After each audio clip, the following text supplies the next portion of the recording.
In today's video, I'm going to tell you about diet minimalism and how it can help you recover and help you maintain your progress and your weight after recovery. Hey everyone, welcome back to my channel. My name is Kevin, and here at The Rational Eater, I am making eating disorder recovery simple. Don't forget to subscribe, and if you want to speak with me, there is a link in the box below. You might say that this diet is boring.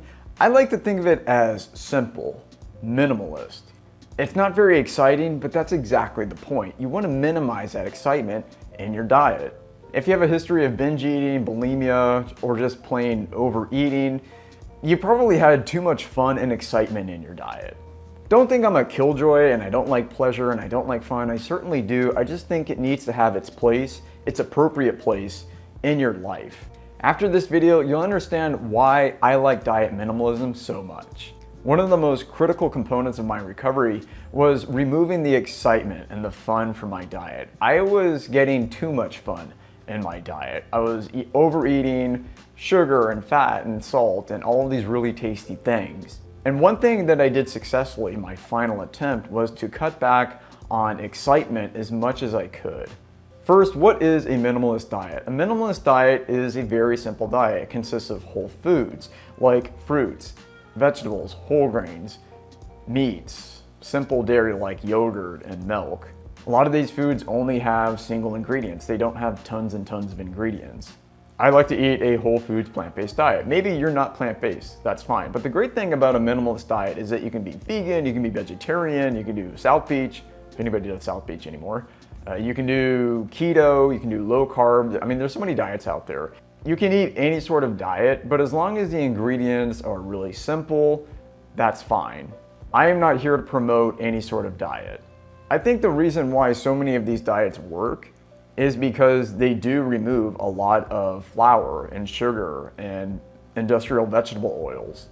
That's what makes food really, really exciting. I haven't seen a diet that says you should eat a lot of processed food, that says that you should eat a lot of cereal or a lot of cookies. I don't see that. If you look at, say, keto and vegan, the one thing they have in common is that they don't permit, I guess, a lot of flour and a lot of sugar and a lot of processed, exciting foods. If you just remove those kinds of foods, the quality of your diet is going to improve drastically. Not all foods are going to be single ingredient foods. For example, whole grain bread. Okay, there's going to be 20 different ingredients, but they're all whole foods. It's seeds, it's whole wheat flour, etc. But simple meals like rice, beans with avocado, that is a very simple meal. That's 3 ingredients, it's whole foods. You could say, well, what about Haagen-Dazs? Haagen-Dazs only has 6 ingredients. Yes, but Haagen-Dazs is really exciting, has a lot of sugar, a lot of fat. It's designed to make you eat more. So just because it has a few ingredients and they're simple ingredients and they're natural ingredients, doesn't mean it's a minimalist food. It's still designed to make you eat more. A minimalist diet not only has few ingredients, but they're foods that satiate you and they don't compel you to eat more than you want. When you go to restaurants, they use a lot of white pasta and a lot of oil and sometimes even sugar. Why? Because they want you to eat more. And the portion sizes, at least here in America, are super large. And those large portions are designed to make you eat more and have a more satisfying experience.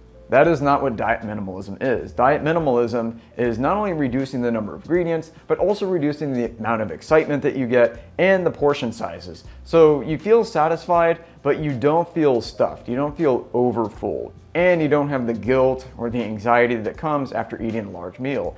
This is a big problem for bulimics because then they hate that feeling that they're full and then they feel compelled to purge it. So you want to focus on 3 things. You want to focus on not just the size of the meal, but the number of ingredients and how exciting that meal is. I'll give you another example of diet minimalism here. When I am choosing which product to buy, I'll always go with the regular flavor. Now, I don't eat a lot of packaged foods. I don't eat a lot of processed foods, but sometimes I do. For example, like Triscuit crackers. Triscuits are very simple. I think it's some oil, whole grain wheat, or like stone ground wheat, and salt, and that's it. That's pretty simple, right? But when I'm buying Triscuits, I buy the regular flavor. I don't buy, 10 of the other flavors that they have. If I'm buying protein powder, I'll just get the vanilla. If I'm buying a protein bar, I'll look for more simple flavors. If I did buy ice cream and I haven't had ice cream in a while, I'll buy something really simple like vanilla, maybe strawberry. But I'm not gonna buy one of the 120 flavors of Ben & Jerry's ice cream. Again, the point here is simplicity. Fewer ingredients, less excitement. And when I do that, I send a message to food producers that I want more simple foods. I don't want new exciting flavors. That might be good for their bottom line, but I don't want that. Now let's talk about some of the benefits of a minimalist diet. One, it's gonna lower that set point, and it's gonna lower the set point in two ways. When you eat a boring minimalist diet, not only is your set point for weight going to come down, but your set point for excitement is going to come down. A lot of times when you eat, you're looking for a change of state. You're looking for excitement. You're looking for stimulation. You're not necessarily bored. Bored is a different state, but you definitely miss that stimulation. And when you're so used to that comfort, you're so used to that escape, and it's not there anymore, you eat to increase that stimulation. And a lot of times when you don't have that stimulation, you eat just to replace that empty feeling.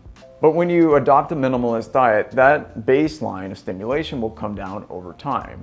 I hope this makes sense, but what I'm trying to say is if you eat a more simple minimalist diet, a more boring diet, then your desire for stimulation will come down over time. And it's going to be easier to maintain that weight. If you eat a diet that's really high in processed foods, it's going to be hard to maintain your weight. In fact, your set weight will creep up a little bit. You'll feel compelled to eat more and more and more. That's good for the producers, it's not really good for you. If you want to maintain your desired body weight, it's going to be really hard if you have a lot of processed foods. But if you have a minimalist diet, it's almost automatic. Yes, you can overeat simple foods, you can overeat healthy foods. I've made a video about that before, but it's harder to do that than when you're eating cookies and ice cream. One reason why it's simple for me to maintain my post-recovery weight is because I don't have a lot of those foods in my diet. My food isn't that exciting. Some people would say it's even boring. It might be boring, but it works for me. It's satisfying, it's predictable. I like the foods, and when I'm hungry, I'll eat it. And that's the point. If you're really hungry, you'll eat it, won't you? That's another benefit of a minimalist diet is that it teaches you to eat according to hunger. When you're going through recovery, you want to become a more physiological eater and a less emotional eater, a less psychological eater. When you have an eating disorder, you're eating for every reason except hunger. You're eating to avoid certain emotions. You're eating to escape life for a little bit. You're eating it because you like the pleasure. You're a hedonist. You want it because it increases that stimulation that I just mentioned. For disordered eaters, a lot of eating can be explained for a desire for more and more stimulation. But when you're on a minimalist diet and you start reducing that stimulation, it becomes a lot easier to make good decisions and maintain that weight and maintain your progress. And that's really important. You don't want to go through recovery and then go back to your old ways. Once you've gained territory, don't give it back. Again, if you want to maintain your progress, you want to maintain that physique, you want to maintain that weight, a minimalist diet is for you. Another great thing about a minimalist diet is that it doesn't have a lot of questionable ingredients. I'm not a purist. I don't like the word clean eating.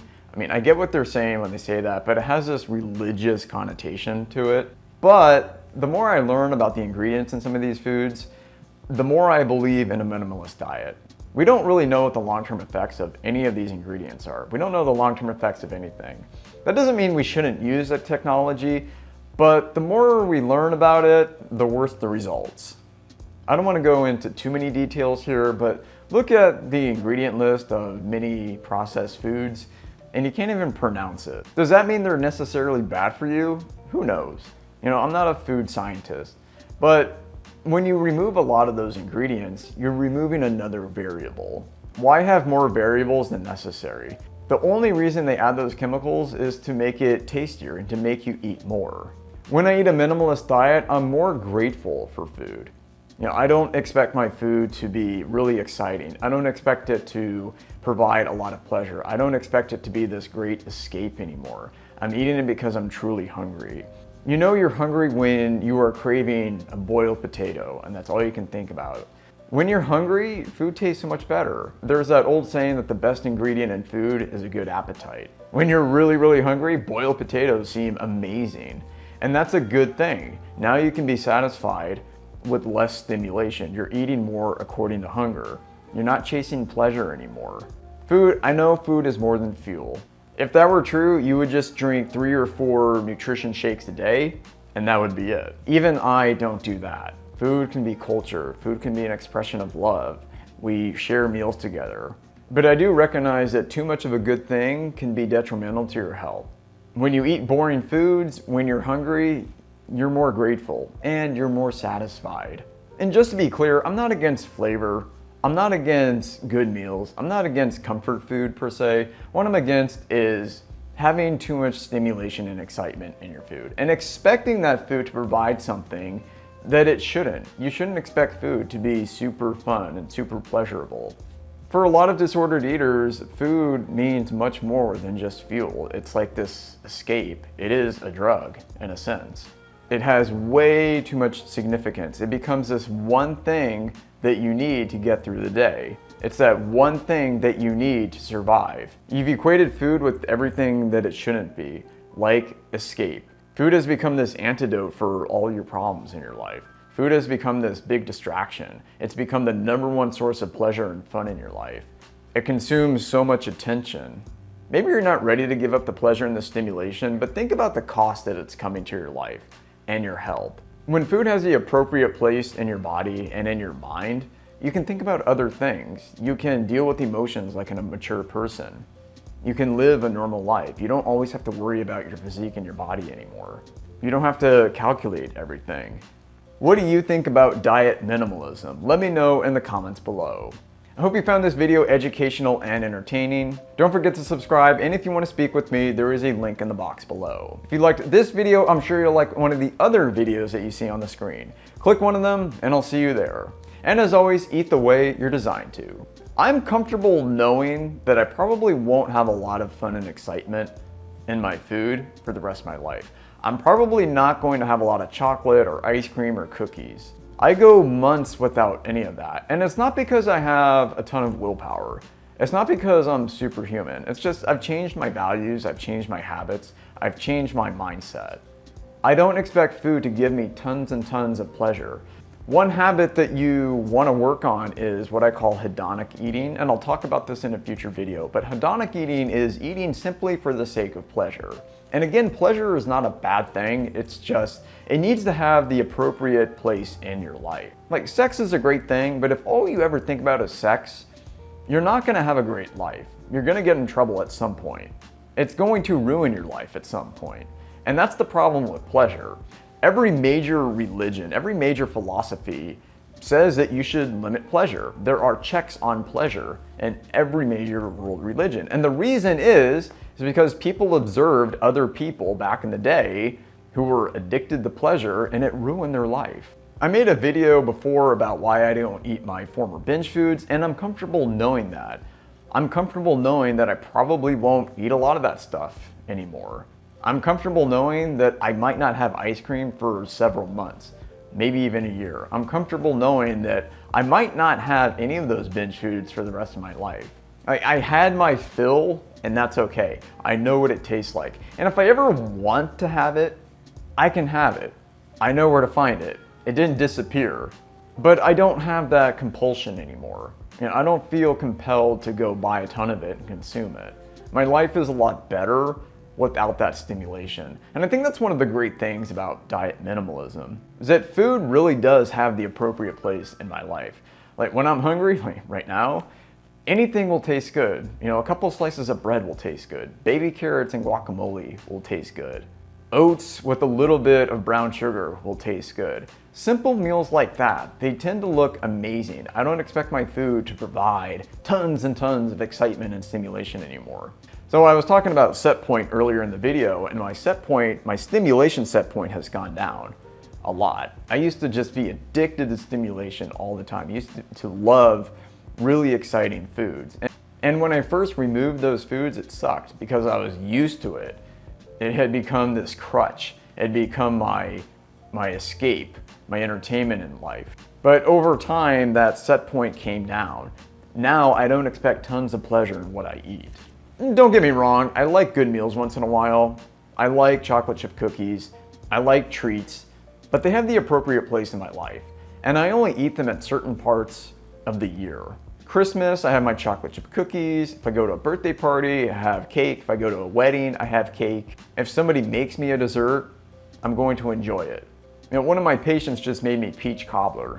Peach cobbler after 10 seconds in the microwave is amazing. But I don't have tons and tons of it. And it's definitely not something that I'm exposed to on a daily basis. Another benefit of a minimalist diet is that it's predictable. I can walk into any grocery store and I know exactly what to buy. I have certain principles, I have certain parameters, and it doesn't take me forever to find what I need. Even if I've been in a grocery store that I've never been to, I can be in and out in 10 or 15 minutes. I don't have to look at all the new flavors. I don't have to go up and down every aisle. I grab some produce, I grab some quinoa, some beans, I grab a couple protein bars, I grab a carton of plant-based milk, maybe a few bananas, for example, and I'm out of there. I know where everything is. Because I only buy a certain number of products, it makes grocery shopping a lot easier. And it makes going to restaurants a lot easier. When I'm at a restaurant, I'm looking for minimalist meals. Not just a salad with a couple of cherry tomatoes, but I might look at, the light menu, I might look at the salads, or I'll look at, the shrimp and the vegetables, which is usually my go-to meal at a restaurant. When you adopt a minimalist diet, you'll stop thinking about food as much. Because you only eat certain foods and because they don't provide that much excitement, you think about it less.